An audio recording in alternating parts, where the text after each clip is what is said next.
There is a dog who needs a new home. Bob. Bob the dog. We kept Bob for a few days, but Bob was miserable. Except when he was in a lap or curled up near a human being. As long as Bob was with a person, Bob was okay.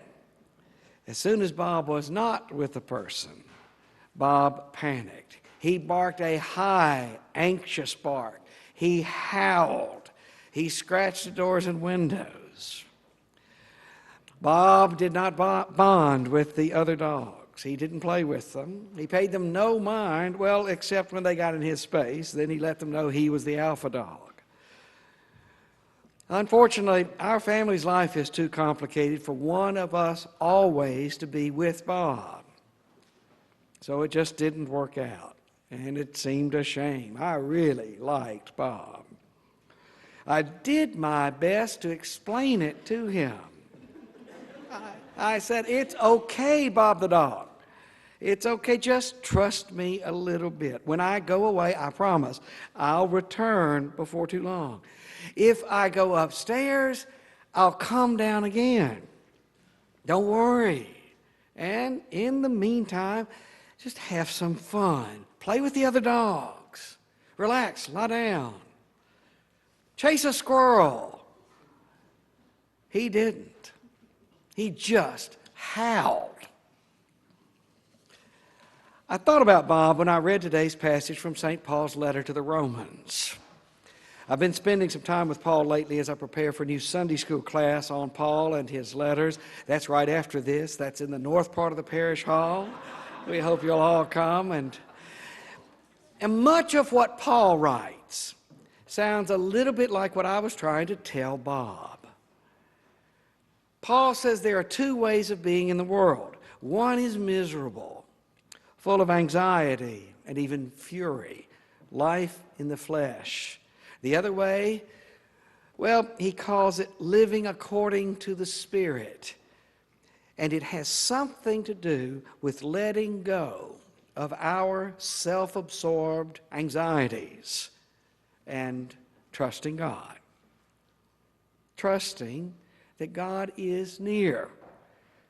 Trusting that God actually loves us infinitely and forgives us and accepts us completely just as we are, so we can relax, have some fun, play with the other people, lie down in peace, and, of course, chase squirrels. I've got lots of squirrels in my life. A lot of them are on my to-do list. In his former life, Paul was like a nervous dog who thought he had to make everything right in his life. And not only make everything right in his life, Paul thought he had to make everything right in everyone else's life too. That's what he was doing on the way to the road to Damascus. He was busy trying to straighten out those mistaken people. He was trying to fix those Jesus people. And Paul had a vision. Suddenly he knew deep in his bones, he knew he didn't have to fix anything. He didn't have to fix himself. God accepted him and loved him infinitely. He didn't have to fix other people or make them in his own image. Instead, he could just forget himself and simply serve others as the occasion arose. So Paul gave up.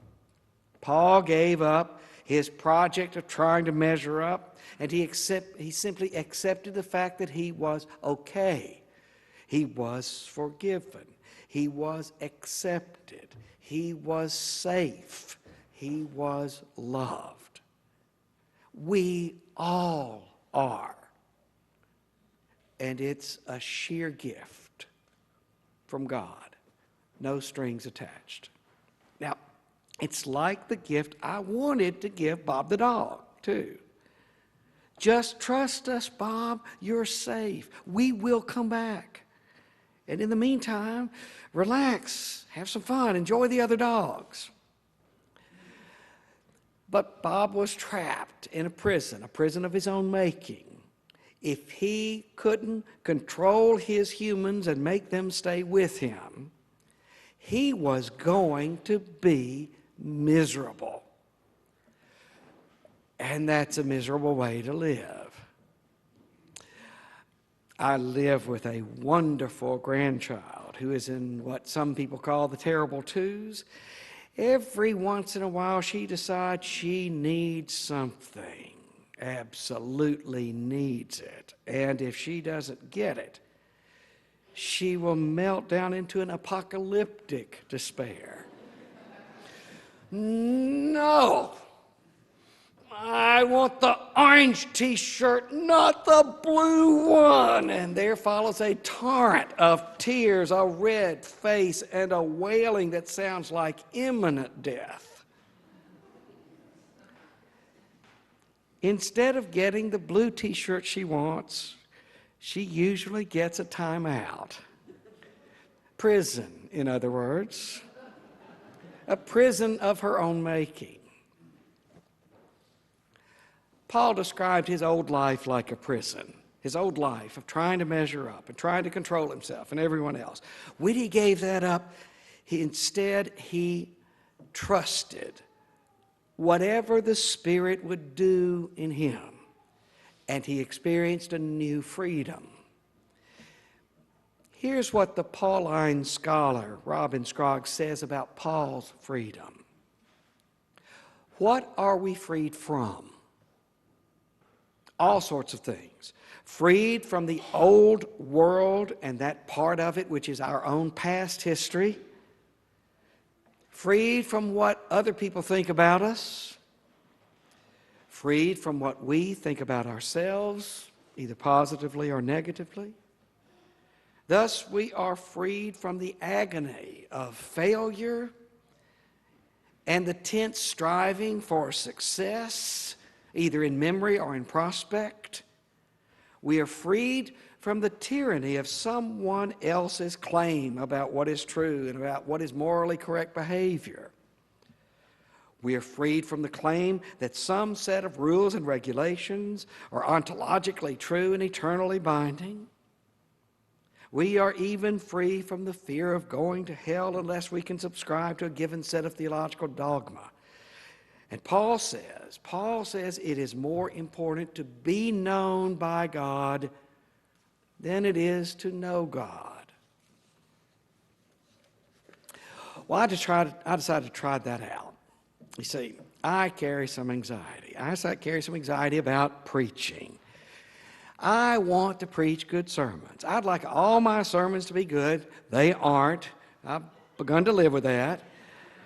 This week was one of those weeks when I had something like writer's block. Good scriptures, dry bones, a story of raising Lazarus. It doesn't get any better than that. I was dry bones. Didn't have an angle, didn't have a hook to get started. Worse, I didn't have a story. You know, a good story can always save a bad sermon.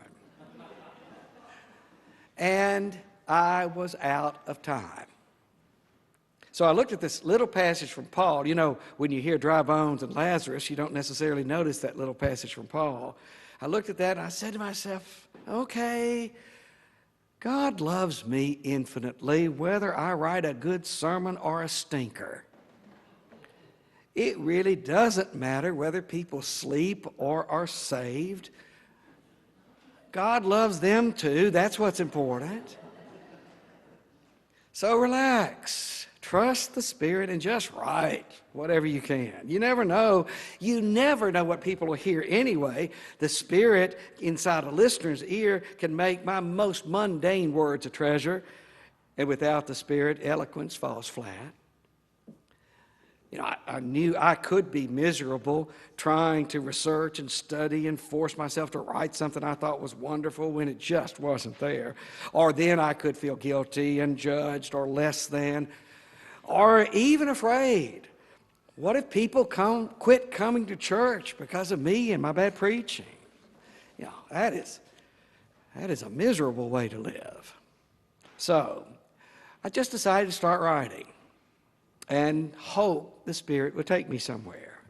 And I also decided to trust that if it wasn't any good, most of you will probably come back again next week. It's okay to preach a stinker every once in a while. God loves me infinitely anyway.